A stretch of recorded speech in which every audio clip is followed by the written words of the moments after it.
오늘은 성인 10명 중 1명이 앓고 있다는 당뇨병의 치료법에 대해 알아보기 위해서 고대 안암병원 내분비내과 김경진 교수님을 모셨습니다. 안녕하십니까? 네, 안녕하세요. 네, 교수님, 당뇨병은 어떠한 질환인가요? 네, 당뇨병이란 글자 그대로 소변에 당이 배출되는 질환을 말하며 혈액 속의 혈당이 에너지원으로 이용되지 않고 소변으로 배출되는 질환을 말합니다.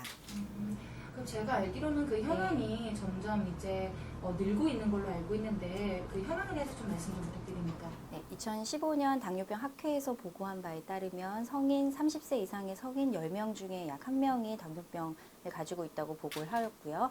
남녀에 있어서도 약간의 차이가 있는데 남자가 여자보다 약간 유병률이 더 높은 것으로 알려져 있습니다.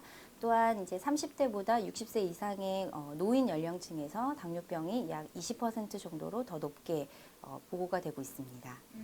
그렇다면 여성보다 남성에서 유병률이 급히 높은 이유가 있나요? 네, 남성분들이 직장 생활을 더 많이 하고 음주나 흡연과 같은 위험 요인들이 더 많기 때문에 여성들보다 더 유병률이 높은 것으로 알려져 있습니다. 네, 교수님, 그렇다면 그 젊은 세대에서 당뇨병의 유병률이 오르는 그 주 요인에 대해서 설명 좀 부탁드립니다. 네, 가장 큰 요인은 젊은 세대에서 비만 인구가 늘어남으로 인해서 당뇨병이 증가된다고 볼 수 있겠는데요. 최근 서구화된 식습관이나 운동량 저하 때문에 비만 인구가 늘어나고 있고, 이제 60대 이후의 노인 인구가 아니어도 30대 이상의 젊은 사람에게서도 이형 당뇨의 발병률이 급격히 증가하고 있는 상태입니다. 네, 그렇다면 그 당뇨병은 어떠한 이유로 발생이 되는지요? 네, 당뇨병 원인에 대해서 알기 위해서는 인슐린을 꼭 알고 넘어가야 될 텐데요. 인슐린은 췌장에서 분비되는 호르몬으로 혈당을 에너지원으로 이용하기 위해서 가장 필수적인 호르몬이 되겠습니다. 흔히 소아당뇨라고 알고 있는 제1형 당뇨병은 인슐린 자체가 췌장에서 분비되지 않아서 생기는 병이고요. 흔히들 나이가 들어서 생기는 제2형 당뇨병은 인슐린 자체는 분비가 잘 되지만 인슐린이 제대로 일을 하지 못하는 인슐린 저항성 때문에 생긴다고 알려져 있습니다. 그렇다면 뭐 잘못된 생활 습관이나 이런 것 때문에 인슐린의 저하가 뭐 기인되는 경우도 있나요? 네, 2형 당뇨병 환자의 경우에는 초기에는 인슐린이 더 많이 분비가 되지만 혈당 조절이 되지 않으면 10년이나 15년 후에는 인슐린 자체도 분비가 되지 않는 경향이 있습니다. 혹시 그 유전력이 좀 높은 편인가요? 저희가 흔히 소아당뇨라고 알고 있는 1형 당뇨가 좀 더 높은 유전율을 가지고 있다고 알려져 있는데요. 사실은 2형 당뇨병이 1형 당뇨병보다 더 높은 유전력을 가지고 있는 것으로 알려져 있습니다. 그 이유는 정확한 이 당뇨병의 유전 질환은 아니지만 가족들끼리 같이 생활 습관을 공유하다 보니 2형 당뇨병이 1형 당뇨병보다 더 높은 가족력을 가지고 있는 것입니다. 그럼 그 당뇨병의 초기 증상은 어떠하고 그리고 또 병변이 진행된 후에 합병증은 어떠한 것들이 있는지 설명 좀 부탁드립니다.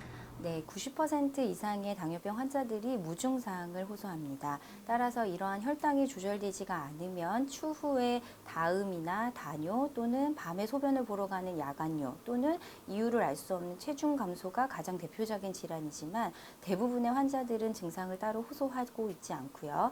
당뇨병의 합병증은 크게 미세혈관 합병증과 대혈관 합병증으로 나눌 수가 있겠는데 대혈관 합병증에는 우리가 흔히 알려져 있는 심근경색 또는 뇌졸중, 말초혈관 질환 등이 있겠고 미세혈관 합병증에는 망막병증, 그리고 당뇨병성 신증, 그리고 신경합병증이 있겠습니다.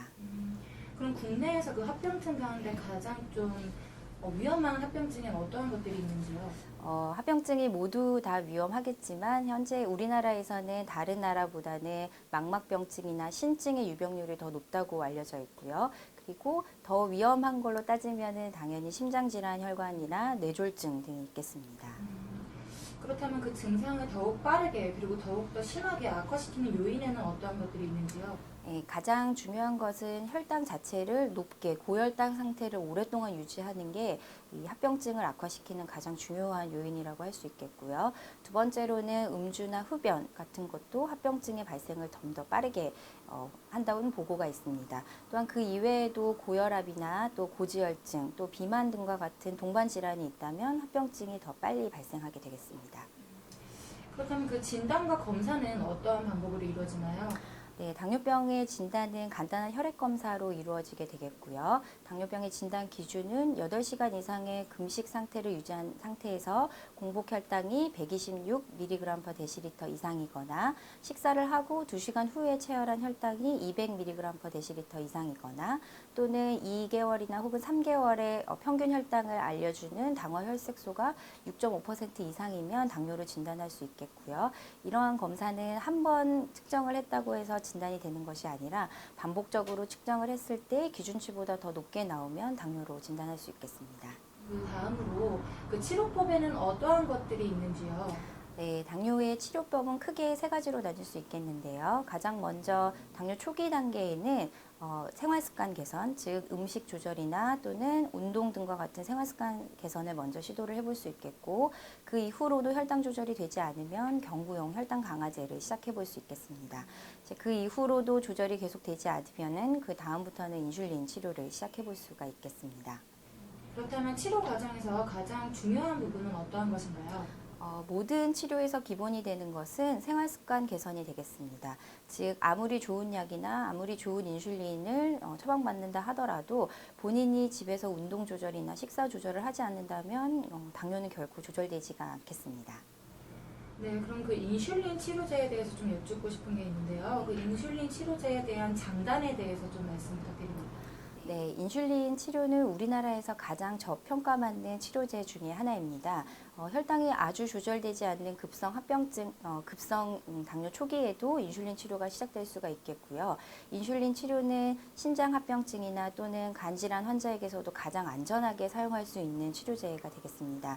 그러다 우리나라에서는 주사제라는 한계점과 그리고 인슐린을 한번 치료하면 끊을 수 없겠다라는 이런 오해 때문에 저평가받고 있는 것이 사실입니다.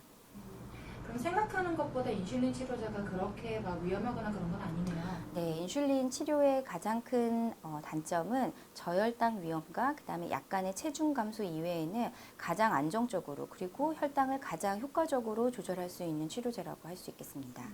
그럼 최근 그 혈당을 낮춰주는 그 신약 가운데서 뭐 GLP 계열이라든가 BPP라든가 많이 나와 있는데 그런 약들에 대한 안정성은 어떠한가요? 네, 최근 이 당뇨병 신약에 대해서 미국 FDA에서는 심혈관 안정성을 모두 보고하게끔 되어 있습니다. 따라서 우리나라를 포함한 유럽, 미국에서는 이런 새로운 약제에 대한 심혈관 안정성에 대해서 대규모 임상 연구를 진행하고 있고요.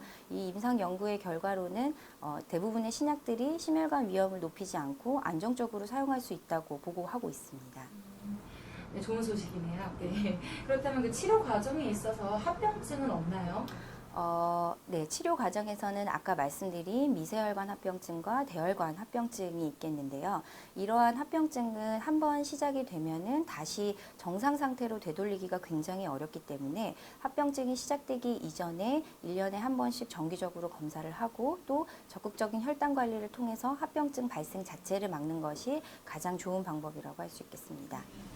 그럼 혹시 그 합병증이 만성으로 이어질 수 있는 가능성도 있는지요? 네, 대부분의 당뇨병성 합병증들은 만성으로 진행한다고 생각하시면 되겠습니다. 망막병증이나 또 당뇨병성 심증은 한번 진행이 되기 시작하면 점진적으로 진행하는 형태를 띠고 있기 때문에 가장 대표적인 만성병 중에 하나라고 보시면 되겠습니다.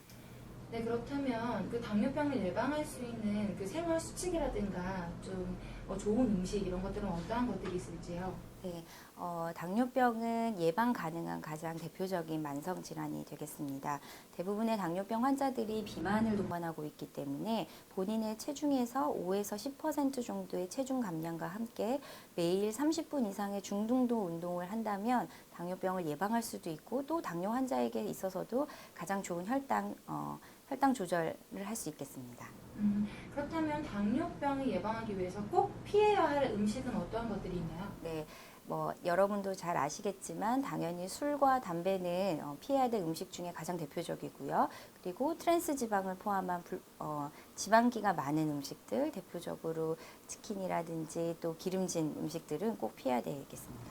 그렇다면 반대로 그 좋은 음식은 어떠한 것들이 있나요? 네, 대부분 좋은 음식은 일단 열량이 적게 나가는 채소류로 식단을 하시는 것이 가장 좋겠습니다. 그 당뇨병 치료는 어떠한 것이다라고 키워드로 딱 한마디로 정의를 내려주실 수 있으실까요? 당뇨병은 운동과 식사 조절로 예방이 가능한 질환이다라고 정의할 수 있겠습니다.